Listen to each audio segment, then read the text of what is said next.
বিগত কয়েকদিনের প্রবল বর্ষণে বরাক উপত্যকা এমনিতেই এক বিধ্বস্ত জনজীবন নিয়ে চলছে।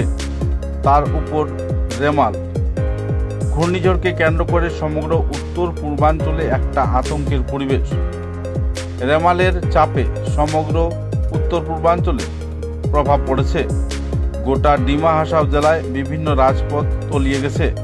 শিলচর হাফলং রাষ্ট্রীয় রাজপথ বিভিন্ন জায়গায় ভূমিস্খলনের ফলে প্রায় লুপ্ত হয়ে গেছে।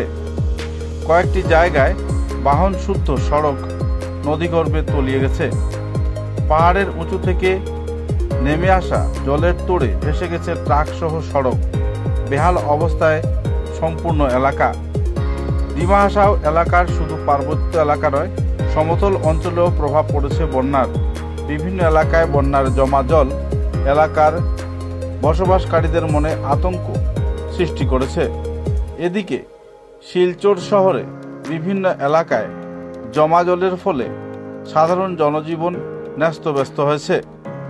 Silchar Rangpur Sadarghat link road, second link road, national highway, Rangirkhari, Hailakandi road, Sonai road সহ প্রত্যন্ত প্রত্যেকটি এলাকায় জল জমে থাকায় সাধারণ নাগরিকেরা বেহাল অবস্থায় জীবন কাটাচ্ছেন।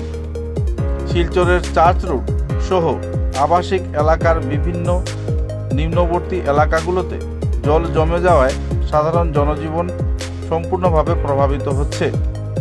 বিভিন্ন এলাকায় জল নিষ্কাশনের নালা সুষ্ঠুভাবে পরিষ্কার না থাকায় অসুবিধার সম্মুখীন হতে হচ্ছে এলাকাবাসীদের। ব্যবসায়ীদেরও মাথায় হাত। বিভিন্ন ব্যবসায়িক প্রতিষ্ঠানে জমা জল ঢুকে যাওয়ায় ব্যবসায়ীরা কোনো ধরনের ব্যবসায়ী করতে পারছেন না। সেই সঙ্গে সাধারণ নাগরিকদের অনেক ক্ষেত্রে বৈদ্যুতিক পরিষেবা না পাওয়ায় বিচলিত হচ্ছেন। সব মিলিয়ে এক আতঙ্কপূর্ণ পরিবেশ নিয়ে রেমাল তার প্রকোপ দেখিয়ে যাচ্ছে। যদিও এখনও প্রায় 36 ঘন্টা বাকি, তারপরও কি হবে সেটা বলা মুশকিল। ভারী বৃষ্টিপাতের ফলে মণিপুরের সেনাম এলাকায় ভূমিস্খলনের ফলে জল যাতায়াত প্রক্রিয়া বন্ধ হয়ে গেছে। মণিপুর জিরিঘাট হয়ে আসা জল বিভিন্ন জায়গায় ভূমিস্খলনের ফলে আটকা পড়েছে। এদিকে বড়খলা বিধানসভা কেন্দ্রের জাটিঙ্গা এবং অন্যান্য পার্শ্ববর্তী নদীগুলোতে জলের স্ফীতি বড় পরিমাণে বেড়ে যাওয়ায় এলাকার নাগরিকেরা আতঙ্কের প্রহর গুনছেন। সব মিলিয়ে রেমালের এই পরিবেশ সমগ্র বরাক উপত্যকা সহ গোটা উত্তর পূর্বাঞ্চলে এক বিরাট প্রভাব ফেলেছে। শিলচরের বিভিন্ন নিম্নবর্তী এলাকা এবং পার্শ্ববর্তী এলাকাগুলোতে জল জমা থাকায় বেহাল অবস্থায় দিন কাটাচ্ছেন পরিবার সদস্যরা।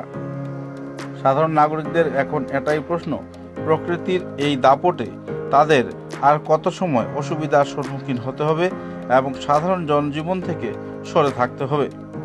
সব মিলিয়ে এক আতঙ্কপূর্ণ পরিবেশে সময় কাটাচ্ছেন গোটা শিলচর সহ বরাক উপত্যকা ও ডিমা হাসাও এলাকার বাসিন্দারা।